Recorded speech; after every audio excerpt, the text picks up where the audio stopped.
for oh, hey, Ian. I know it's recording when you're here. Okay. Yeah, she's the director of HR for two California-based nonprofits, also an empathic communication trainer and a yoga teacher, which is super cool. And she also homeschools her two kids. We've seen one of them on this call, and they're awesome too. Yeah, and her husband have been spending their time now in learning and teaching the knowledge of Bhakti Yoga to many, many people around universities in their local area and also through online platforms such as Wisdom Wednesdays. So I'm really excited to have Shri be talking about this today. And yeah, over to you, Shri. Thank you. That was a hefty introduction. I'm just so excited to be back in this circle again. It's a very intimate group of people that I find to be extremely thoughtful. So it's my good fortune to be back with you again. Um, so my topic for today, based on nonviolent communication, is say what you mean without being mean. So to start off, what interests you about this topic, or what piques your interest? What brings you here?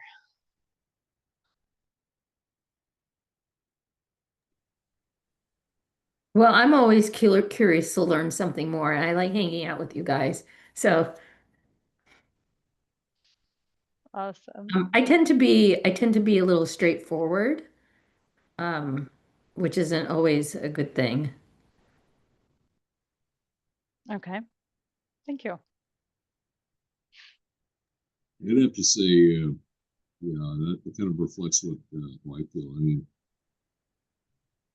I every time I join Wisdom Wednesdays, it's always a positive experience, and I'm always learning things. Thank you. I have a little bit of a hard time understanding you, Graham. I think it's the mic. I don't know if anybody else has the same. It's a little muffled, A little but bit, yeah. I think I got the gist of what you said. Okay, I don't know. I think I need to reconfigure the webcam because my webcam has a microphone that Ah, sometimes I don't know. I always thought I had it up there, but I got to reconfigure it, and it won't let me reconfigure it. Like when I'm on on Zoom. okay.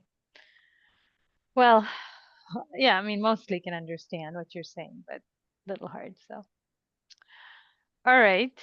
Thank you.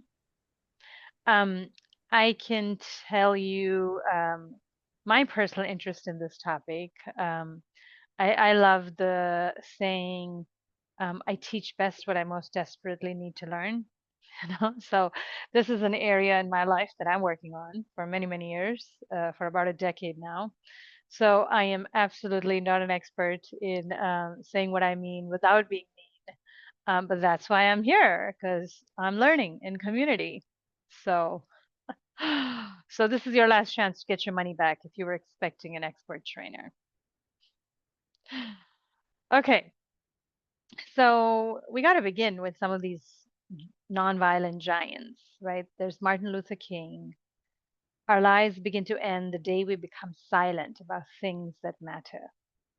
Yeah, so the strong encouragement to bring our truth forward, to speak up for what matters to us. And can we imagine, if Martin Luther King had not done that, and other giants like him, nonviolent giants like Mahatma Gandhi and so forth, where would the world be today, right? So, really important to bring our truth forward. But sometimes we're faced with an impossible choice. Um, Sometimes the choices are either not to be authentic about our inner experience and please other people, or choose authenticity at the cost of disconnection. So truth and care are seen as incompatible, as an either or. And, I wonder if any of you can relate to this in your own life where, like, sometimes you've prioritized not speaking your truth, because you're prioritizing other needs. Maybe it's acceptance, inclusion, belonging, security, at the workplace or in communities. Or, we talk of the terrible twos or the teenager years, which are like full of rebellion. You know, I don't care. So I'm going to be authentic and I don't mind disconnection. Um, and so with nonviolent communication, which is my passion in life, this is what I learn and teach on a daily basis. So NVC stands for nonviolent communication. We get this antidote to this either or.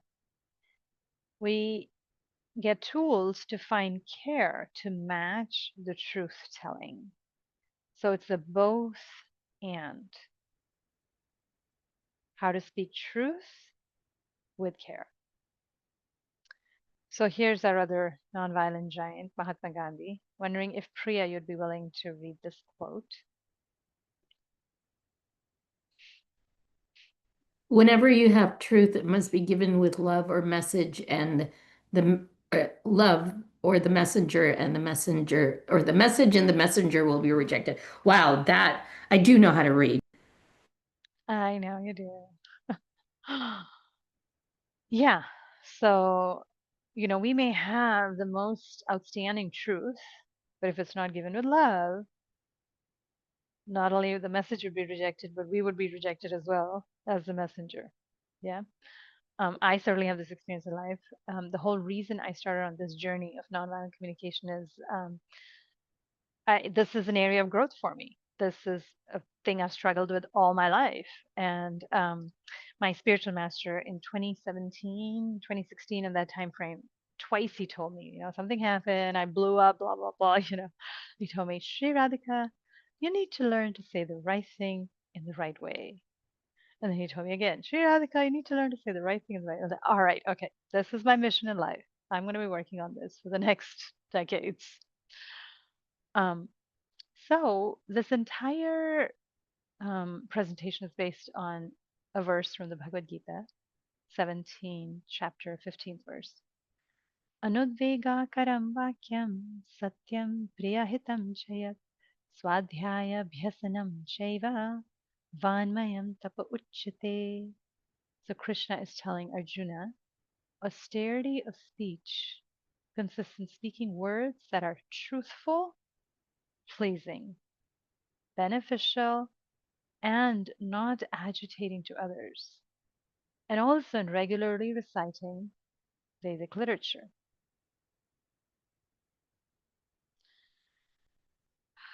Graham, would you be willing to read this quote by Hafiz? You're on mute.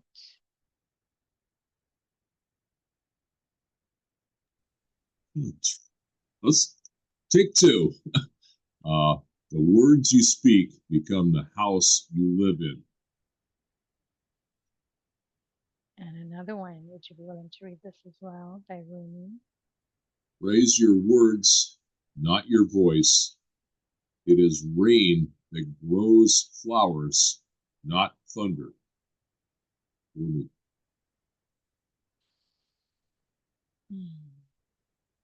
Thank you. But sometimes it seems like it's easier to just avoid conflicts by swallowing my truth. Do you ever have that kind of a situation? No. Some do and some don't. Here's a quote by Brene Brown. Yeah, we can shut down vulnerability, but when you shut down vulnerability, you also shut down the opportunity for connection, right? I can choose not to share with you and be vulnerable, but I also lose out on the possibility of connection. Manya, would you be willing to read another quote by Brene Brown? Yep. The root of the word courage is cor, the Latin word for heart. In one of its earliest forms, the word courage meant to speak one's mind by telling all one's heart. Courage is a heart word. Be brave, love hard. Brene Brown. So we're being encouraged to stick our neck out. The turtle only makes progress when its neck is stuck out. And yeah, we're going to sometimes shoot ourselves in the foot, and there's going to be impacts because either we don't have enough, we haven't expanded our capacity for care, or it lands, even though the intention was great, the impact, the way it lands on another person, um, may be totally opposite of how we intended it. So yeah, we're going to mess up, but these are also opportunities for growth and learning. So I'm going to pause there. That was a lot. And it's very vulnerable for me to come to this group and share all of this. And I would just love to hear how this is landing for you. Resonating, stuff that's not resonating, anything you'd like to share.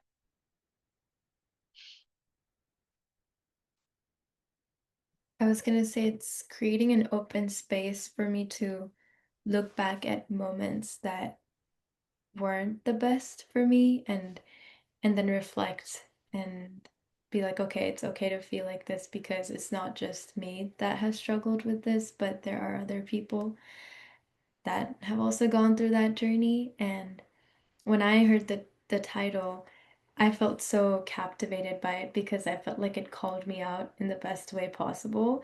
And because I was like, yeah, I've been mean before and don't want to be mean. So it was like a sense of acknowledgement and a community feeling that people have felt this before. Yeah. Thank Well, you. you don't have a mean bone in your body. Uh, this is a group that I feel like I can be vulnerable with. So it's everybody here. Thank you.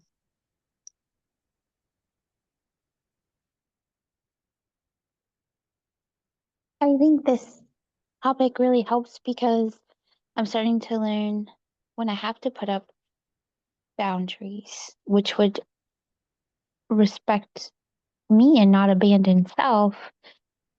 Sometimes that requires more of facing a lot of what you just kind of went over, where it's like, do I abandon self or do I risk like disconnection or that feeling of, all those core wounds that come up when I have to do those kinds of things. And, as I get, come into more awareness of self and of all of that underneath stuff, it's not as easy to just think, oh, I'm just going to bypass this or I'm just going to do this and just deal with it. Oh, well, it really takes a toll on me to not, face it and address it and deal with it.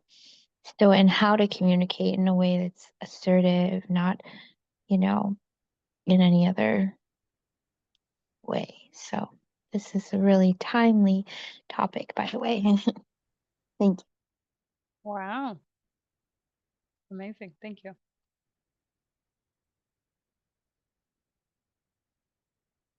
Okay. Appreciate hearing your voices. So we're going to go into two parts now, and these are going to be very interactive, full of exercises, because this is practical stuff, nonviolent communication. So the contention in nonviolent communication is that separation between us, between people, is not so much because we have differences, but it's because of a break in trust. So we can work through differences if we have trust. So we're going to do two things that are tools for building trust that come from nonviolent communication. So let's dive into the first one. The first one is called the 5 Ds of disconnection. We're kind of starting with, like we did last time, with empathy misses. So we're starting with what not to do. Okay. Communicating in distrustful ways. And the reason they're called 5 Ds is because they all begin with the letter D. So the first one is diagnosis. These are judgments, analysis, criticisms, comparisons of others. Communicating in these ways obviously breaks trust. So this is like who is what. For example, he is so irresponsible. My son is lazy. Um, my husband is such a child. My wife uh, is, you know, is a cleanliness freak. Who is what? These are diagnoses. Or it's telling someone you only care about money.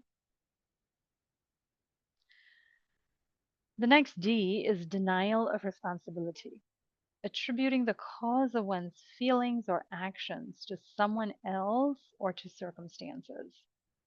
You make me angry when you keep music on at night and I'm trying to sleep. Demands. These are shoulds. You should do this. You have to. You must. You need to. You ought to. Do this or else is the energy. Demand is anything that has a consequence attached to it. So you can't tell from how politely you ask if it's a demand or a request. I could say, "Oh, Manya, would you be willing to dial into Zoom 10 minutes earlier?" And so I said it real nicely. And then let's say Manya does not show up 10 minutes earlier. And I'm like, that's it. I'm quitting. I'm not even showing up. You know, if there's a consequence attached to it, if someone doesn't do something, then we can tell that it was always a demand, even though it was spoken in a way that didn't sound like it. Here's another D, deserve thinking. This is also followed by punishments or rewards. So you deserve to be punished. You didn't complete your homework, you deserve to be shouted at by the teacher. And finally, disowning our perception, presenting our beliefs, thoughts, interpretations as the truth. We will fall short on prasadam for this festival. Well, you know, unless we're super soul, we can really, to own it would be, I think, I'm afraid, I don't trust that we're cooking enough for the festival. Yeah, then we're owning. When we don't own our perception, we present it as the truth. It creates a dissonance because that may not be other people's perception of truth. And then we're trying to like impose our truth on them. So I'm going to drop a link in the chat. This is the 5 Ds. And then we're going to do some exercises that are also in the same document, but I'll also have them on the screen. So here's a document that lists the 5 Ds. If this is the first time you're seeing them, this might be a little handy tool as we work through identifying which D of disconnection is relevant to this particular statement. And then we'll also try to transform it in a way that inspires cooperation. So here's one. Teachers are supposed to give grades. So this is interactive. Feel free to just keep your mics unmuted. Which D of disconnection is this? Maybe demand. Yeah, there can be demand energy around here. Like, you know, I am demanding that you as a teacher must give grades. What else? Perhaps diagnosis. Like I'm sorry. maybe diagnosis, maybe because you're making a judgment. Uh-huh. Uh-huh. Sure.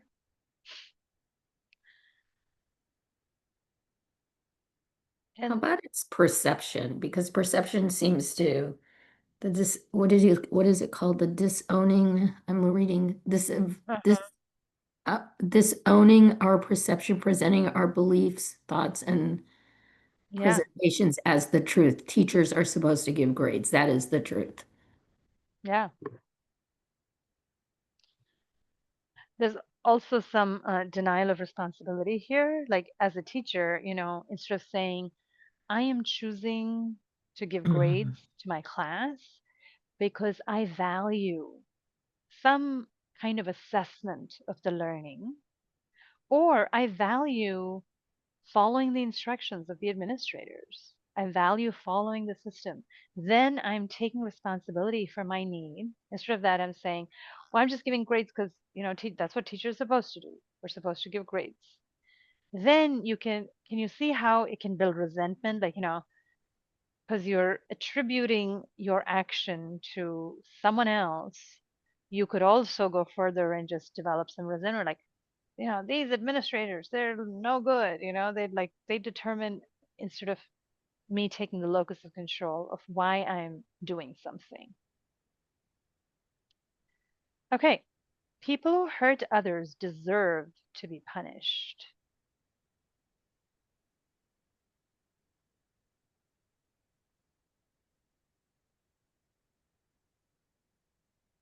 Way of thinking.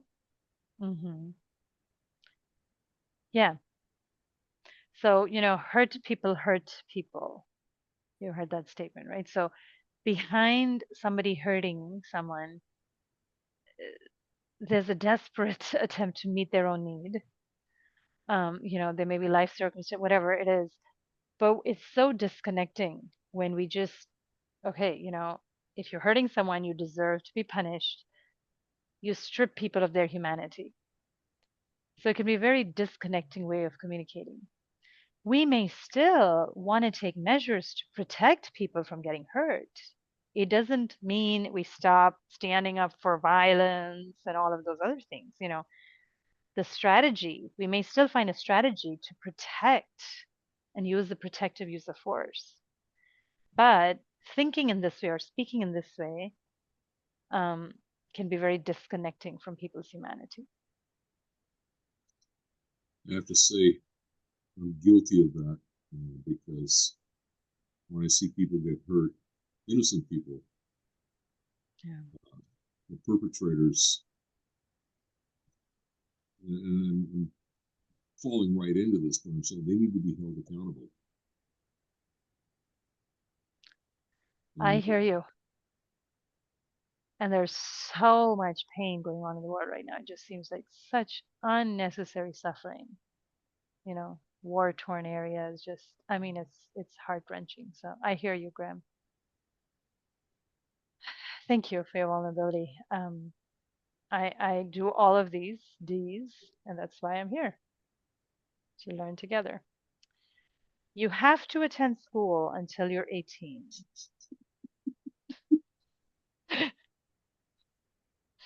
Seems like a demand to me. Have to. Yeah. it's the way it should be.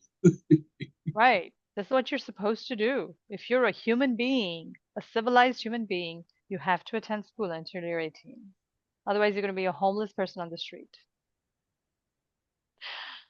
I've known a few people that, yeah, I don't need to graduate high school. Okay, yeah, but I didn't turn around and say you have to do it. Okay, you live your life, I'll live mine. Yeah.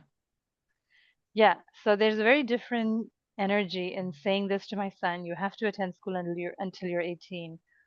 Or um, the other option of um, I feel I feel reassured when I see you taking steps towards financial independence. I really value retiring at a certain point in my life, and I would like to feel some sense of reassurance that you are capable of fending for yourself in this world. that's where I'm being very vulnerable and I'm sharing my need and I'm helping them connect or him connect with his need, financial independence, sense of security. Now, all of that, I mean, I don't say this to my kids because I don't believe that school gives you that. I homeschool my kids and I'm into alternative ways of education. So, but I'm just giving that as an example that instead of saying you have to something, there are ways to connect people to our need and their needs.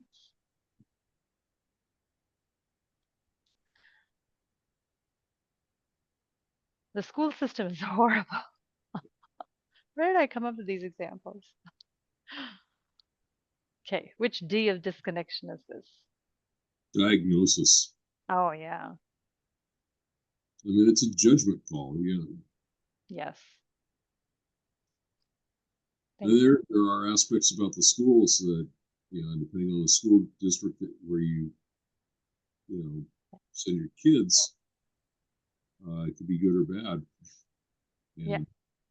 But I don't think it's all bad or, all just a bright, shining example. I mean, nothing's perfect. It's set up by humans, and humans by nature are subject to error. Yeah. It doesn't, um, encompass, how do you say that word? The Encompass. entirety of a system, right? It doesn't, when we give labels like this, it's pretty limiting, I would say. So let's move on.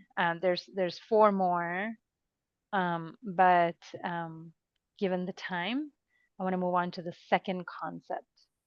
So this is one tool that I want to leave you with, which is the 5 Ds of disconnection, and potentially looking into your exchanges this week and seeing if you're doing any of these. And the invitation with nonviolent communication is to transform these into needs and feelings, vulnerability, that inspires cooperation rather than create disconnection between people. So here's the other tool that we're going to move into. Nonviolent communication has 4 steps in it. It begins with observations, feelings, and then moves on to feelings, and then needs and requests. So we're just going to dive a little bit into observations because this is a way to say what we mean without being mean. So it's one thing for me to say, um, Manya, you're so irresponsible. Okay, that's a judgment for sure. And it doesn't, like, she doesn't know what I'm talking about. Like, it could have been anything, right? Like, she didn't show up when I was at Urbana Champagne, or she didn't show up for the Zoom, or like, she didn't write to it. Like, there's no clarity of, like, what are you talking about here? Or she can say, we, what do you mean? Like, I mean, I do all the da da da da da, and I keep track of, and I keep the mantra lounge going. Like, this is everything that I do. How can you call me irresponsible? So we don't have a shared reality. My reality is you're irresponsible. Her reality is, what are you talking about, lady? I mean, this is everything I did today. So observations is a way to create a shared reality on which we can start to build connection. So an observation is very specific. Manya, I requested you to log in, which is, by the way, this is not true. This is just an example. I requested you to log in at 7:50 Central, and you logged into the Zoom room at 8 p.m. Okay, now this is something that we can agree on, right? Um, so instead of labeling it as a judgment or an evaluation of responsibility or irresponsibility, um, we're making an observation. When we mix observations with evaluations in interpersonal relationships, it can be perceived as an attack or a blame. It can activate defensiveness and emotional shutdown in people. But observations have the potential to. It's not a guarantee. None of this is, it's an art, it's not a science. observations can de-escalate conflicts. So what we're trying to do with an observation is be very specific, time and place. Today, when I asked you to show up at 7:50, you logged in at 8. It's like something you can record with a camera. You are irresponsible is not something you can record with a camera. So with having a specific observation, we can create that shared reality. And we want to own the judgments. So when Brene Brown has this statement that she uses to take ownership of judgments or evaluations. The story my mind is telling me is da da da da da. So for example, Manya, when I asked you to log in at 7:50 and you logged in at 8, the story my mind was telling me is that I'm not important. Again, this is just an example. We had no agreement to log in early. So this way, instead of saying, you don't care about me, you're so irresponsible, instead of assuming she doesn't care about me, I'm taking responsibility for it. The story my mind is telling me is that I don't matter. So it's a way to, again, build connection, take responsibility for what's my part. And we all, I mean, I don't know if any of you don't struggle with judgments. I think most of us struggle with judgments, right? Even if we don't say them out loud, we may have judgments in our head. But judgments, nonviolent communication says they're not bad or wrong. Recognize them as messengers of universal needs. And then they have a power. So a judgment is like the light on the dashboard, the red light that goes on says, check your engine. Well, you can, take your fist and break that light out of existence and say, go away, judgments. Why am I just so judgmental of people? Just like bang it out of existence. Or we can take that light, check engine light, as an important indication of something that needs to be addressed in the car. So if the judgment I have is, she doesn't care about me, she's irresponsible, go behind that and connect with the beautiful universal human need. I have a need to matter. I have a need for respect, for appreciation. I have a need for responsibility. That's where the life energy is. Judgments are beautiful, is what nonviolent communication tells us. Because when we connect with the beauty of the need behind the judgment, then we can move beyond the judgment. So I'm going to pause there because that was a mouthful. Please, would you be willing to share anything? Questions, comments, resonance, dissonance? I mean, I often say this in kind of the activist work that I do. I say, we are all racists, we are all homophobes, we are all those things. The key Yeah. is to recognize that we are and to move in a path that aligns with the way we want to be. Yeah. Yeah, it's so untrue to say I'm colorblind or, Yes. I mean, it just doesn't work that way. The human brain is wired to discriminate and, it's just, yeah. Being able to recognize that you own that bias allows you to behave differently. If you don't recognize the ownership of bias, you can never move in a different path. Absolutely. Thank you, Priya.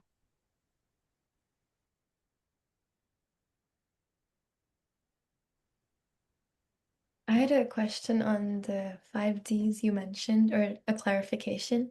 So I understand the need aspect, that when I'm trying to communicate something, then I can go deeper and talk about I have a need for connection, or whatever the need is. But when we think about the 5Ds of disconnection, if there is a comment that you want to say, or maybe a judgment or a demand, how do you say it in a better way? Does it still come down to needs? Because it's not really my need to do it. It's just like maybe a passing comment.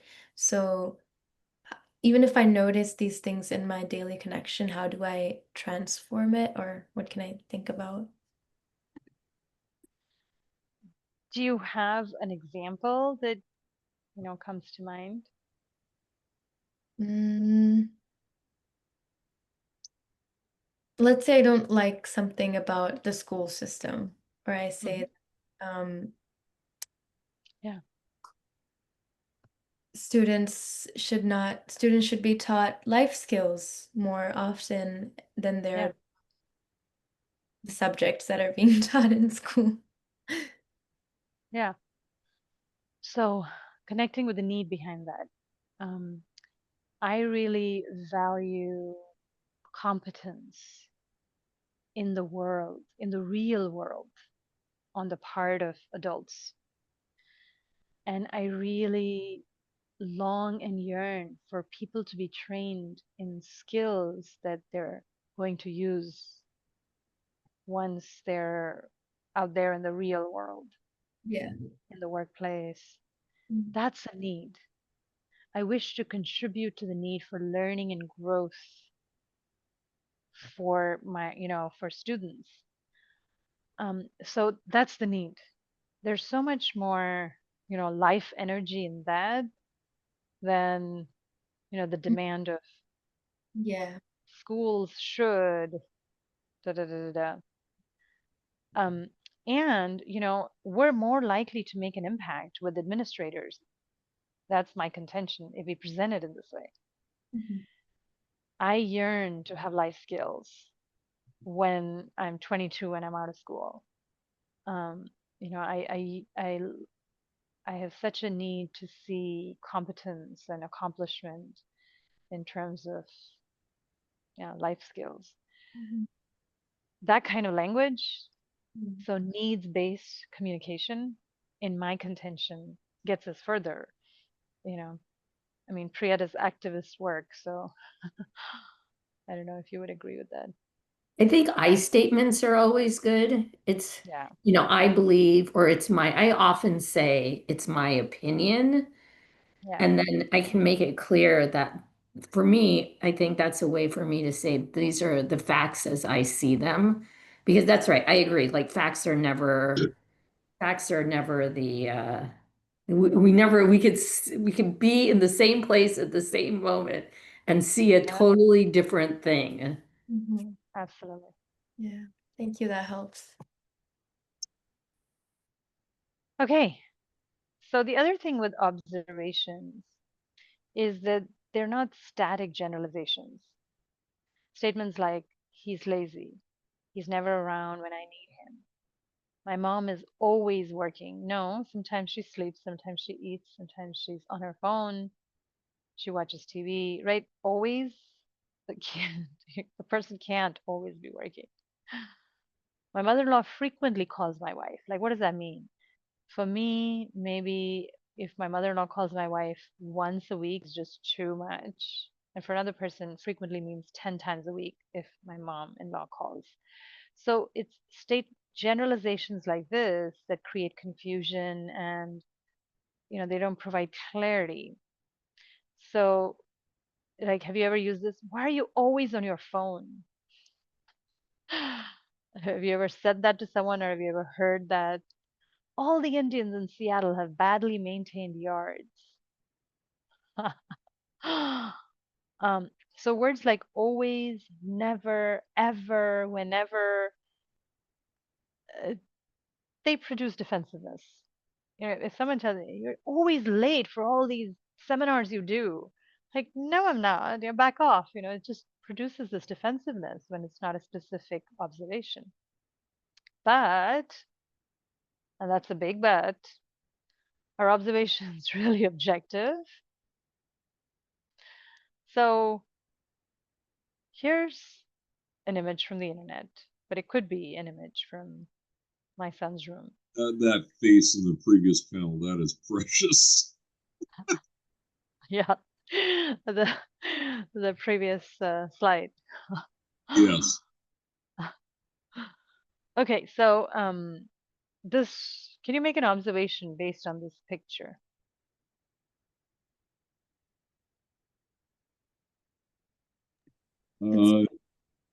Teenager's room.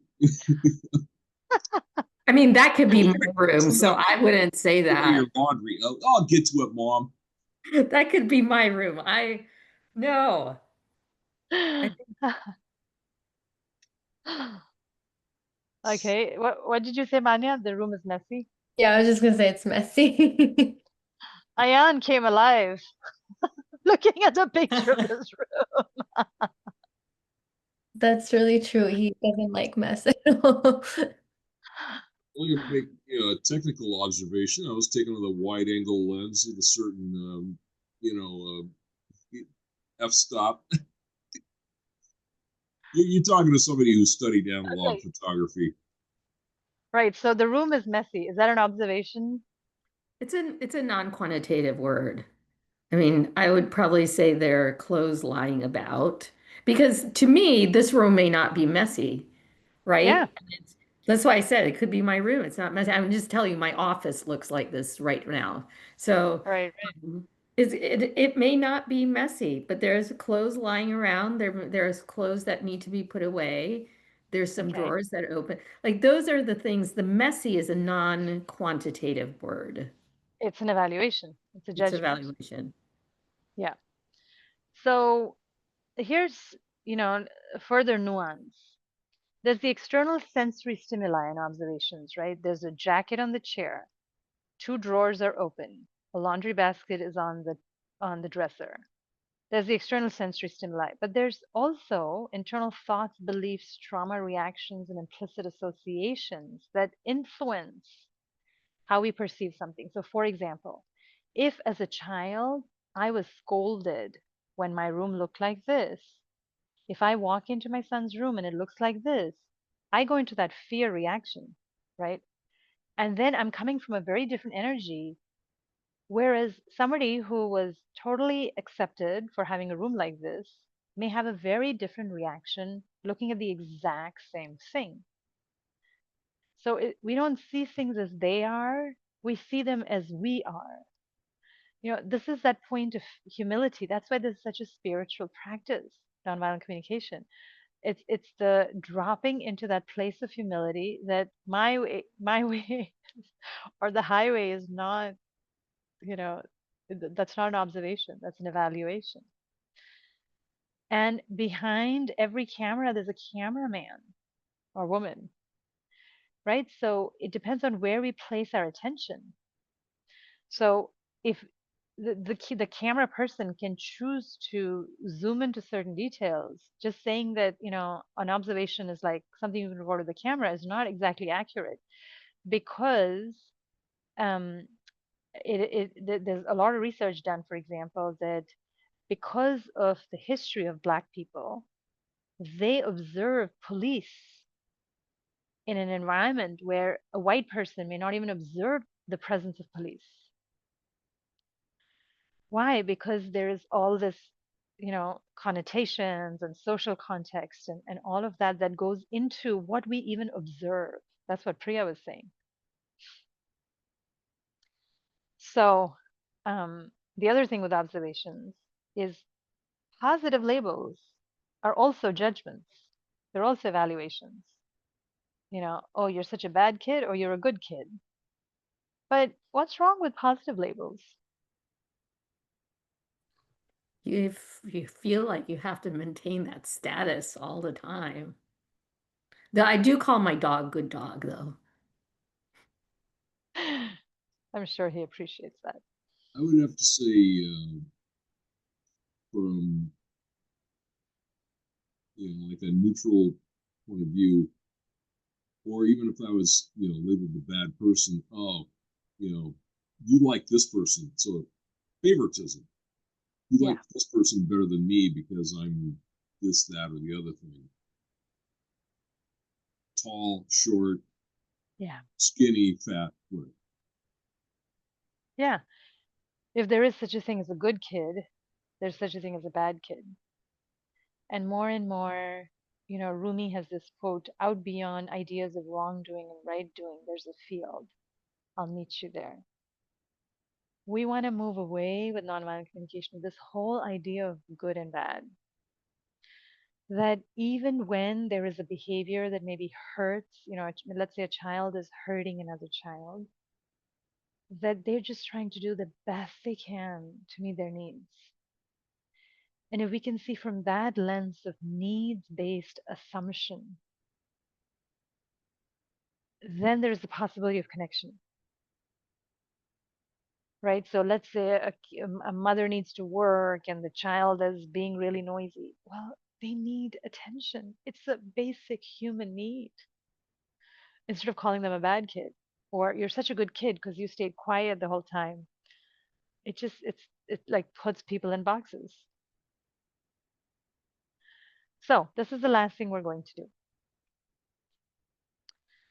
We're going to look at some statements and we're going to determine, and again, this is interactive, so feel free to keep your mics unmuted. Is it an observation or an evaluation? And if it is an evaluation, then we're going to creatively restate it as an observation. So my son doesn't listen to me. Is that an observation or evaluation? Evaluation. Mm-hmm. Why? Oh, clean up your room. Yeah, I'll get to it later. And they don't do it. Yeah, so you can't tell if they're listening to you or not, right? Like that's their internal ear. Like we don't know who's listening and who's not. I mean, we can say, I told my son to clean his room. He said he would do it later. And for the last 2 days, it has not been done. Um, that's an observation, but we don't know if he listens or he doesn't listen or he chooses not, it's like that part is internal to the person. Teen- I'm a parent, so I have a lot of examples here. Teenagers are so disrespectful. Is that an observation or an evaluation? It's still an evaluation. Oh, yeah. Yes, for sure. With a bias, evaluation with a bias attached to it, right? Oh, Absolutely. yeah. When I asked my son if he completed his homework and he said, bug off, I interpreted that as disrespectful. That's owning it. He arrived 5 minutes late. Is that an observation or an evaluation? That's an observation. Uh, Did you have a No, set it's time? late. Was there agreed upon time? I mean, Observation too. Because it's we agreed at 7 o'clock. You arrived at 7:05. you're such a robust group of individuals because you're all helping each other and you're building up to. He arrived 5 minutes after the agreed upon time would be an observation. Late is, in my opinion, a judgmental word and it can produce defensiveness. Yeah. So, Manya, you arrived 5 minutes later than the time we agreed upon is closer to an objective valuation. Mhm. My mother in law always excludes me from the family. Evaluation. Yeah. Could you creatively think of what a situation might have been and restate it? Priya, you want to give it a go? well, I was going to say I felt excluded when my mother-in-law did X, whatever it is. So, if we do this again, we're going to dive into the next component, which is feelings. So, you use the word I felt excluded, and excluded is a thought. I'm thinking that I'm being excluded.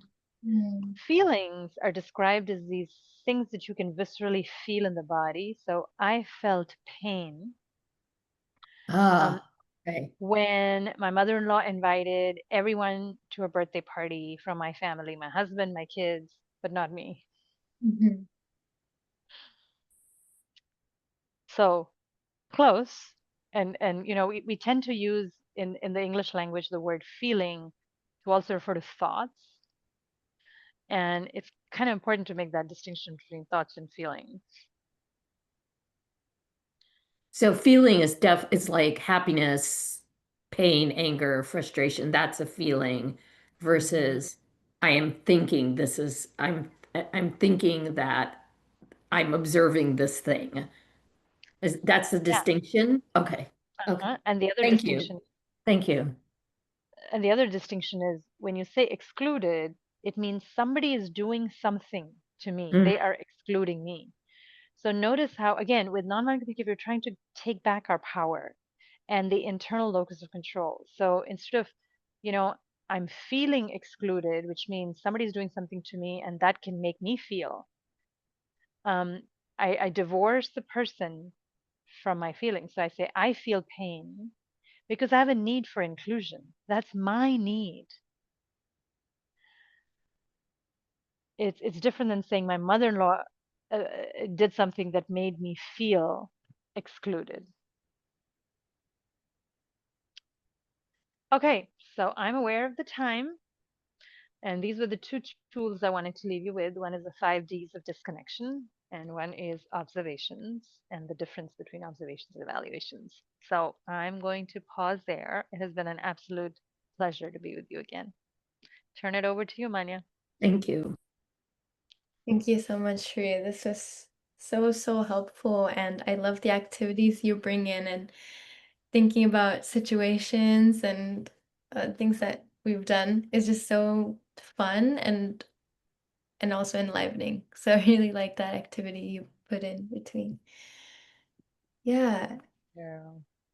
yes, and we can't wait for the next one. And I wanted to just ask if you wanted to share any opportunities for people to kind Oh, of connected, or if you have anything going on that we can further. okay, sure. So here's the QR code to a WhatsApp group that I maintain and I share courses. So we're actually starting this course, Say What You Mean Without Being Mean, this Saturday. It's an 8-week course, 12 hours total.